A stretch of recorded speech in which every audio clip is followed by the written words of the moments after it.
Saygılı seyirciler, biz bulunarız Kişinyov kasabasında Moldova Devleti'nin Maria Biyeşu adına opera hem balet milli tiyatrosunda. Bugün herkesinizi bekler güzel bir sürpriz. Biz bulunarız bir grimyorkanın yanında şimdi. Orada sonra bekler bizi bir Gagauzka angısı temsil eder. Gagauzluğu Moldova Devleti'nin milli tiyatrosunun scenasında. Hadi bakalım. Dada! Hoş geldiniz. Zaman hayır olsun Marina. Sağ ol isterim söylemeye. Bugün kayıldınız kabul etmeye bizi burada. Sanıyorum hani bizim seyircilere deyin de bir güzel lafımız bugün olacak. Sağ olun, anne buldunuz vakit de geldiniz bana. Marina Radiş. Doğması Çadır Dolayın Kazaya köyünde kendi türkücülük yolunu 11 yaşında başladı. 18'de Marina Gagauz Sesi Dolay konkursun Grand Prix ödülünü kazandı. 2000. yılda Marina seçer karar Moldova Devleti'nin İnce Zanaat İnstitütü'na Akademiya Vokalı bölümüne öğrenmeye gitmeye. Büyün Marina Radiş Kara Moldova Devleti'nin Maria Biyeşu adına opera hem ballet milli tiyatrosunda çalışır. Marina, ben isterim sizi tebrik ere şükür etmeye bulduğunuz vakit hem kayboldunuz bugün bizimle buluşma. Biz bulunarız Moldova Devleti'nin merkezinde, göbeğinde. Kultura tarafından bu gerçekten bir yer nerede duyarsın da kendini başka türlü. Maria Biyeşu adına milli tiyatrosu, opera hem balet tiyatrosu bu gerçekten girdiğinden biri bir atmosfera duyarsın. Siz tutarsanız aklınıza açın. Siz ilk sıra solist olarak, uzman olarak bastınız bu tiyatroya. Ben daha studentkaydım, daha öğrenirdim. Bizde burada oladı operный klas. Yani biz buluşardık dirijörle, rejisörle. Bilirsiniz biz ne yapardık? Biz açın isterdik girme tiyatra, spektakle bakma. Biz gelerdik 2-3 saat ileri. Hani bizi kimse görmesin, biz geçelim zala, doğrudan seyredelim.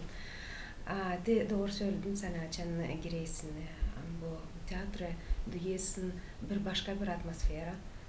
Bu iş için benim işimi çok beğeniyorum. İçinde yani biz karşılarız her gün insanları hangisine stil yapma, daha güzel bu yaşamayı. Daha koşuna daha iyi işler bu yaşamaya getirsinler. Hani biz gösteriyoruz tiyatroda neyle mi üretsin, neyle mi üretsin, niyeyse işler bir işe. Can duygusu olsun daha yumuşak. Hani insan açan çıkar zaldan, spektaklden sonra. Tekerdün oldu bir spektakl çoğusan. İnsanlar ağlayarak çıkarlar, hep böyle hep sümük silerler, yaş silerler. Öyle lazım olsun açan insan girdi de çıkar başka yürekle, başka düşünmeklerle. Biz de kâr öyleydik. Ben de açan geldim tiyatroya. Ben daha bir kâr isteyim söyleme konservatoriya için. Yani açan ben oraya geldim 17 yaşımda. Ben de orada duydum.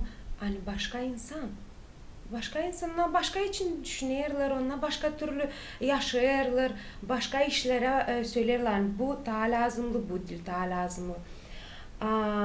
Ben de onlara bakarak öğrenirdim. İçinden ben geldim şkoldan yanında bir insanlar öğrenirler, derler niyese için. Buradaysa hep bir laf ederler. Несу тасла yapma, несу тибradin yapma, ati bunu nasıl yapacaksın? İsteysin istemeysin uşak hangisi bir müzika içinde, iskustva, kultura içinde. O isteme, o şekilde düşünme daha yüksek kardan. Öyle olur. Başka türlü olmuyor. Ben de girdiğinin bu binaya sandım hani başka bir dünyaya düştüm. Gerçekten sansı hiç Moldova'da değil. Problemi burada yok. Gazın pasını burada laf etmiyorlar. Şavklar burada her yerde yanırlar, her yerisi güzel, sıcak, her yerde gülerler sana insanlar, karşılaşırlar. Sanırsın hiç Moldova'da değilsin, bir başka ayrı dünyaya düştüm ben de. Bizim işimiz Yani bizim işimiz o zor, nasıl biz yaparız ama insanlar açımızı gördüler scena üstünde mi, o işte televizyon. Ondan sonralar öyle de olsun hani onunla görsünler. Hani bize ilin bize esla yok. Biz anlayırız hani var bizim problemler sayılı. Gazlanda, şavklanda, neyin isteyesin. Her birinin var kendi problemleri. Ama biz gelden işimize biz onları bırakıyız hepini. İçinden sen yokunca işinden zanaat olarsın. Senin kafanda var bir şey öyle zor düşünmekler, zor duygular. O işin gerçekten söylemen seslen zanaatlanma da yani senin kafanda bu işler dillem olsun. İçinde onlar seni bastırırlar aşağı. Bizim duygularım olsun yukarıda. Yani biz söyleyelim onu güzelle anlatalım da bizim düşünmelerimiz olsun aslında da bizim parçalar için. Marina anladı hani operacı olmak kolay bir iş değil. O her zaman lazım ileri gitsin, yeni bilgileri bulsun, onları kendi işinde uygun kullansın. Вот я сидела, думала, вспоминала, даже не вспомню, уже долго знаю ее, со студенческих лет практически. Мы учились у одних преподавателей по оперному классу. Получилось, что я уже заканчивала, она начинала, и появилась девочка, которая очень хотела учиться. Это я вот помню, что очень хотела. И вот это вот состояние, желание учиться, желание познавать что-то новое у нее осталось до сих пор. Вот столько лет знаю ее. Где-то начало 2000-х, я вот точно не скажу. То есть больше 10 лет точно мы знакомы. Иногда говорят, что хороший человек — это не профессия. Но я бы сказала, что хороший человек очень помогает профессии. В данном случае у нас, у артистов, очень важно и общение, и отношения, и к работе, и к коллегам. И могу сказать с уверенностью, что Марина один из тех людей, которые ты понимаешь, что там есть воспитание, и там есть глубокие какие-то принципы, которые приходят из семьи. И за это я хочу поздравить и поблагодарить родителей Марины, что они посеяли хорошее семя в Марину, потому что отношение к ее коллегам, отношение к работе, к вышестоящим, к нижестоящим, оно очень доброе, очень светлое, очень мирное. Такое я знаю Марину. Это все влияет, естественно, что и на работу, потому что, общаясь с коллегами, находясь на одной сцене, переживая какие-то эмоции сложные иногда на сцене, которые ты должен переживать, которые у тебя какие-то свои внутренние переживания, это, естественно, привносит какую-то нервозность, какой-то... И очень важно иметь коллегиальные отношения, что всегда присуще Марине. Очень рада за то, что она стабильна вокально, стабильна актерски, и еще раз повторюсь, никогда не перестает желать познавать что-то новое. Это очень ценно в наших артистах. С тех пор, как я режиссер еще, это очень важно. Я вижу, что тогда контакт как с режиссером, с актером происходит более интересно, потому что если человеку интересно что-то новое, а не то, что он уже знает и ему уже ничего не интересно, тогда и мне интересно работать с ними. Поэтому вот это вот Марина. Я бы, наверное, сказала, что Марина — это одна из тех людей, которые создают благоприятную психологическую атмосферу в коллективе. И это важно не только в театре, как известно, это психологический климат хороший, он важен в любом коллективе. Вот. И, наверное, я бы сказала, что она мне импонирует своей уравновешенностью, спокойствием. И вот такая хрупкая, нежная девушка с очень сильным стальным стержнем. Я бы сказала даже, что так по-мужски сильна. Вот. И что касается отношения с коллегами, очень деликатно, и причем мы же взаимодействуем еще с другими цехами, с пианистами, с костюмерами, гримерами, вот, и всегда очень вежливо, ну, интеллигентный, воспитанный человек. Да, Как этим все специалист, сказано. что можете Эм, сказать? С профессиональной точки зрения я бы сказала, что, знаете, вот самое главное, когда ты выходишь на сцену, и тебе спокойно рядом с партнером. Потому что мы вот на протяжении спектакля, вот во всей музыкальной палитре мы часто зависим друг от друга. Вот, и здесь можно вот действительно спокойно выходить на сцену, уверенно знать, что она всегда будет поддержкой. Да, причем и моральной, кстати, тоже, потому что бывают моменты, когда кто-то нездоров и нет замены, нужно выходить на сцену. И все-таки вот если чувствуешь плечо партнера и такое уютная такая обстановка, вот, создаваемая вот такими людьми, как Марина, то это на самом деле очень дорогого стоит. Марину я знаю достаточно давно. Дело в том, что мы занимались вместе в консерватории у одного педагога. И я ее знаю еще с подкурса консерваторского с 2000 года, когда мы были учениками Ивана Васильевича Кваснюка. Марина мне запомнилась, ну, вот таким очень обаянием большим, очень человечностью, что она вот всегда была очень такой человеком чувствительным и эмпатичным. Помню, как она рассказывала, что ходила в Национальную библиотеку слушать запись Чо-сан, знаменитую с Марилки Анной Бешу, и насколько это сильно ее впечатлило, что она там плакала в библиотеке. Вот. В то же время в консерватории, помню, Марина была очень обязательной студенткой. Даже в тех дисциплинах, где так или иначе все студенты старались филонить, например, на физкультуре. Вокалистам, может, не всегда полезно там бегать, прыгать, дышать холодным воздухом. Но Марина, помнится, как-то это вот героически вышла на пробежку вокруг Комсомольского озера, пробежала, по-моему, 5 кругов, и потом неделю не могла петь, потому что простудилась. Ну а на сцене как вы встретились? На сцене мы встретились, я помню, была постановка оперы «Любовный напиток». Она исполняла роль Адины, я роль Дулькамары. Так получилось, что очень скоро после премьеры мы остались единственными исполнителями. И пока вот шли вот этот премьерный год «Любовного напитка», мы очень много спектаклей спели вместе. Я запомнил ее Адину очень. А в самой опере персонаж Адины, ну, такой спорный, скажем. Ну, кокетка, немножко злая, немножко ветреная.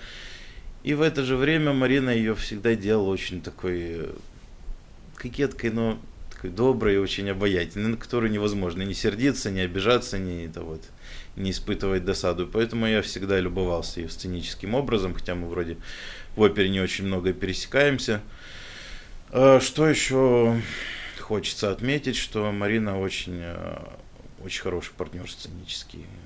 Всегда на своем месте, всегда вовремя, никогда не подведет, все реплики подаст своевременно, всегда вот как-то очень поддержит эмоционально. Помню, был один концерт, когда приезжала Елена Образцова, она пела второе отделение, мы в первом отделении, был концерт солистов, и мы с Мариночкой должны были петь дуэт из «Любовного напитка». А я в то время был не в форме, был сильно простужен. Ну и как-то собрался по крупицам, вышел за кулисы, смотрю, Марина стоит, говорю, Марина, я извиняюсь, я, наверное, сильно сегодня петь не смогу, простужена. Мариночка так очень тепло мне говорит, Лешенька, все будет хорошо, у тебя все получится, пошли петь. И вышли, действительно, как-то вот эта сила ее убеждения так сработала, что даже мой простуженный голос, мои связки мало в то время, что могущие, но мы выдали достаточно качественное исполнение с ним.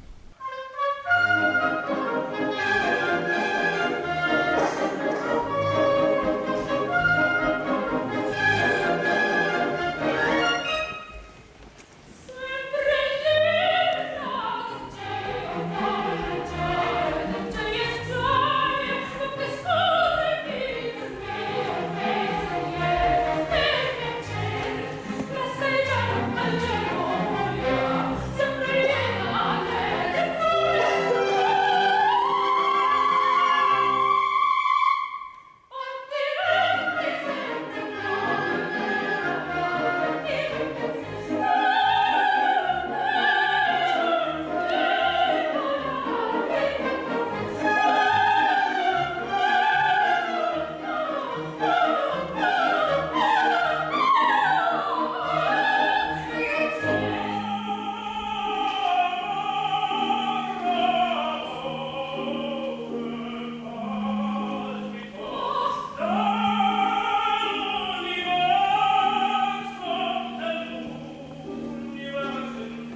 biz şimdi laf ederken canabinizin kollegalarından onlar hepsi cиншанladılar.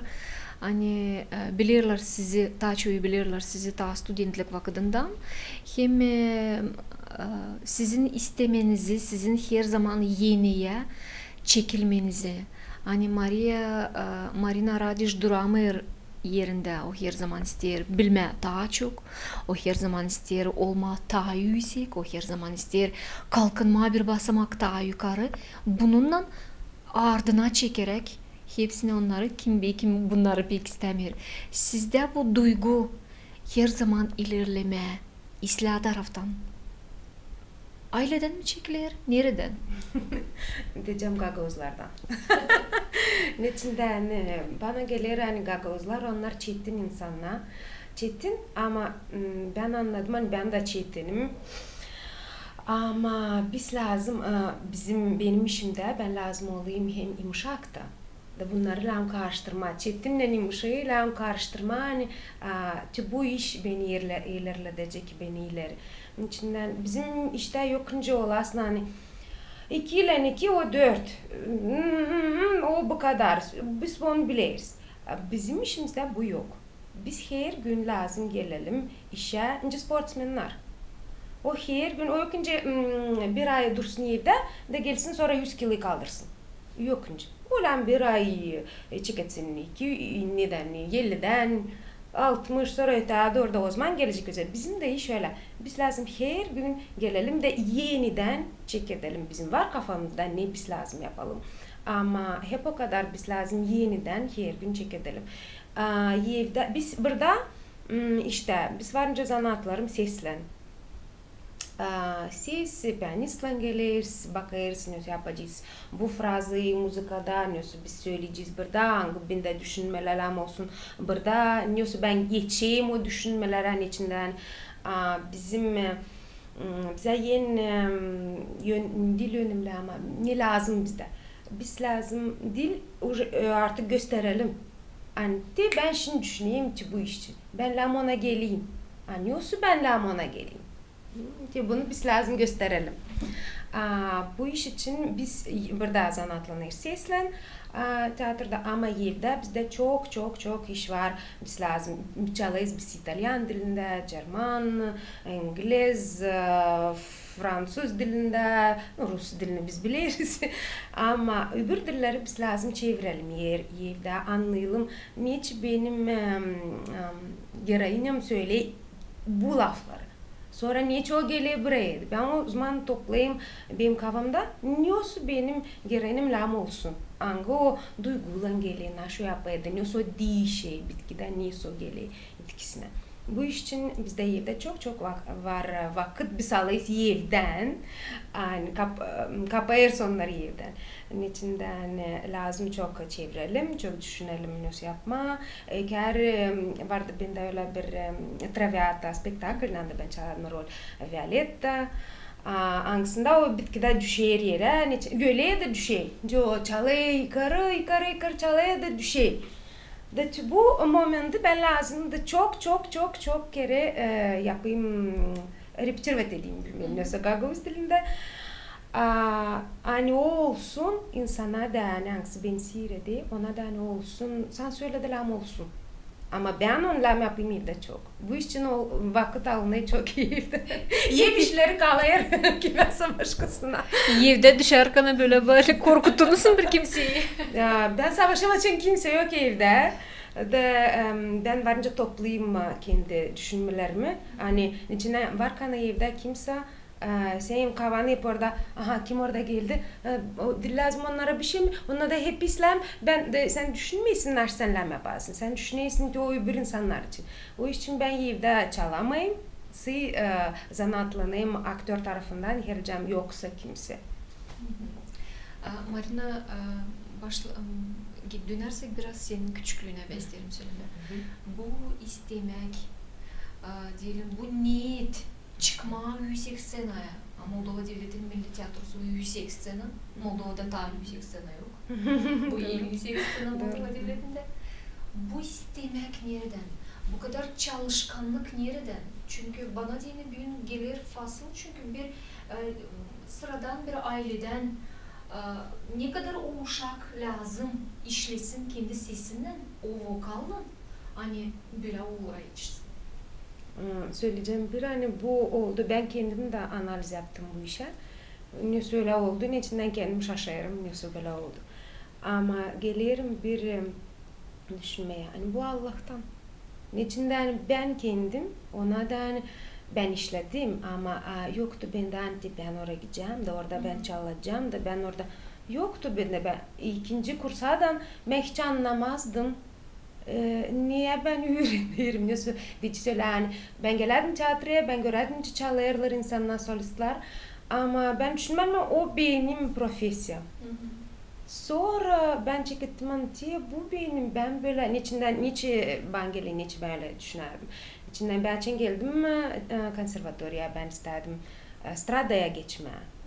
İlkin yoktu, ben için geldim girme konservatoriya, yoktu yer. Artık yoktu yer. Ben dediler var kanto akademik, klasический. İyisiler sonra ben geçeceğim. Öyle olsun. Ama ben o kadar beğendim bu işi.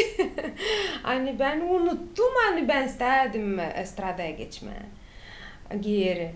Da o iş için ben kendimi koymadım bu yere. Ben olacağım solist tiyatrodan, ben çalacağım hep bu partiyaları. Da sonra ben anladım, göreyim hani bu parti böyle, burada oynaysın böyle, burada böyle, yukarı bu kadar çalıyorsun, aşağı o kadar çalıyorsun, oynama öyle, da seni o isteyesin istemeysin, sen karşıysın ona. Sonra ben kimde öğrendim, Svetlana Georgievna Popova, dirijör, Yelena Konstantinovna Konstantinova, rejissör, onlar da ben öğrendim, onlar burada işlerler tiyatroda.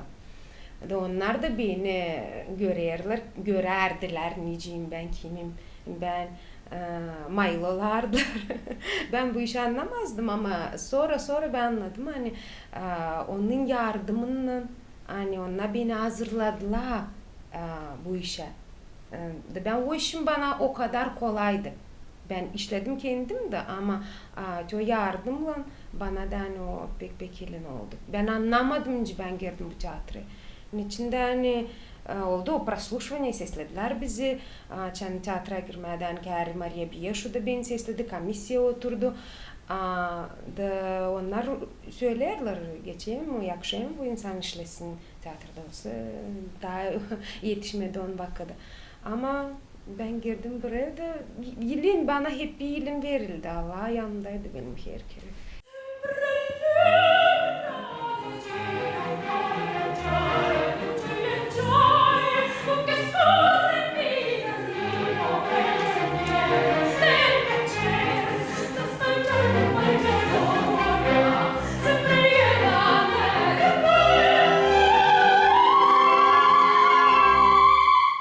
Yelin dediğinin senin büyük birkaç zanatın var. Sen hem türkücü olarak vokallan aktif çalışırsın, hem aktör olarak da çalışırsın scenede. Zor değil mi? Çünkü onlar ikisi de pek yüksek orada ince zanatlar, hem onlar lazım her zaman ilerletme. Söylediğin gibi, sporcu gibi bir gün durarsaydın, ertesi gün sesini varınca koyamazsın. Öyle aktörcülük da. Doğruysunuz. Kere siz de gelince biz laf ettik ki benim kolegalarımla da onlarla kerla ettik, hani çoğu ince düşünürler. Naş orada ağzını açma da türkü çalma, büyük bir iş. Ama o sadekte ben de söyledim, hani sanadan o öyle görünüyor, biz lazım olalım, ilin hani bize o pek ilin, biz pek beğeniz, biz de aslı beğeniz. Ama o değil öyle ilin, nice o görünüyor sanadan. Kerla ettik bu iş için hani çalma o bir, öğrenme, sesini götürme o bir. Onu biz ayırırız bir başka sıra. Aktör tarafından o başka. Sonra da onu açan karıştırırsın. İnsanlar derler hani naş orada gitmeye birkaç adım da çalmadı. daha o görünür hani bir şey gelmiyor. Ama sen çal da düşün laflarını, ne zaman senle girersin müzikaya çalma, ne zaman senle çıkarsın, senin yanında var çok insan, senin kolegaların hangisinde oynarlar da senle bilersin, ne o söyleyin, ne bu söyleyin, aşı o senden isteyi, hangi sen şimdi duyguyla duyarsın. Bunlar hep senin bir sekundda hep birlam olsun, bir vakitte. Ama biz hani olsun bize de hani kolay, biz bu iş için öğreneyiz çok vakit. Ben öğrendim konservatuvarda 6 yıl. Bu iş için ama ben 6 yıl ama insanlar öğrendiler 12 dışarıda. Ben 6 yıl, ben bir kişiydim hangisi geldi müzikal şkolasız. Hep liseyden mi, kolejden neredense geldiler. Onun vardı artlarında müzika artık bilerdiler bu işi. Ben bilmezdim ama insanlar çok vakit bu işi öğrenir. Hani sonra kolay gezme de çalma. Hem lazım önemli nişanlama burada hani spektakllerde aktörler hem bu insanlar ınglar çıkarırlar scenaya, onlar fonogrammayla çalmırlar. Hepsini olar scenada o diri bir ses hangisi şimdi burada çıkar insanın içinden. Doğrusunuz. Hem de gördüğünkü spektakli de laf ederdik. Biri kimse unutmuş laflarını, biri ne zamansa unutmuş çıkma. Olar bunun içinden de şimdi yok sen onu durgudarsın da yaparsın hani durun şimdi 5 minut da biz çağıracağız o insanı da o gelecek ile durgudalım kamerayı da şimdi biz çıkarız böyle iş yok o gidey deyince o gidey sen onu yokunca durgudarsın. Yetiştirdin ıslah yetiştirmedin bir seyre yetiştireceksin. Bir süre tadikat olacaksın. Marina, şimdiden çalınan hem oynanan senin roller. Varınca mı ayırasın en sevgili ya da sevgili demeyelim çünkü sen olmalı seversin hepsini. En yakın sana hangisi diyelim. Çıktım scenaya da bilmiyorum oynamadım. Kendi yaşamımı yaşadım. Ben daha çalmadım bu parti Mimi ama hazırlarım şimdi ben onu. O bana çok yakın. Ben çaldım. Var Rus dilinde Tsarskaya Nevesta. Orada ben Marfa çalarım Marfa'yı. O da bana yakın nice karakter tarafından. Var Rigoletto var bizde bir opera. Orada var parça Jilden partisi. O da bana yakın. Çok işler, çok parçalar hangisi bana yakın. Var angları dilim ben ama oynama. Rejisörün tarafından bana söylem söylesin. Nasıl onlar isterler benden. Ben onlara gösteririm. O söyle. Ama daha açık göster ya da bir ışık daha saklan. Nasıl böyle bence doğrultusunda. Ama bana daha ziyade vakit lazım seslen. Zanatlanma. Anladık şansoran senin dostların çok. Marina Radiş'i burada hepsici severler. Hepsici sadece sıcak laflara bugün bize anlattılar Marina için ama bana meraklı eve geldiğinden kim kapıyı açar, kim sorar senin günün nasıl geçti hem kimden nasihat alırsın? Adamım hem uşağım. Açarlar bana kapıyı da beklerler beni evde. Her kere seslerler. İlkin benim adamım pek anlamazdı benim yaşamamı. İçinden o kompüterlerle zanatlanır, onun hiç yok anlaması da böyle işlerler. Ben sanatım hani ben de öyle bir insanım, hep. Ama açan ben buluştum hep insanlarla ben anladım hani değil. Bu iş değil öyle. Önce ben sanatım hani ben başka türlü düşünüyorum. Hani ben başka türlü duygular duyuyorum. Hani insan başka işte o başka türlü düşünür.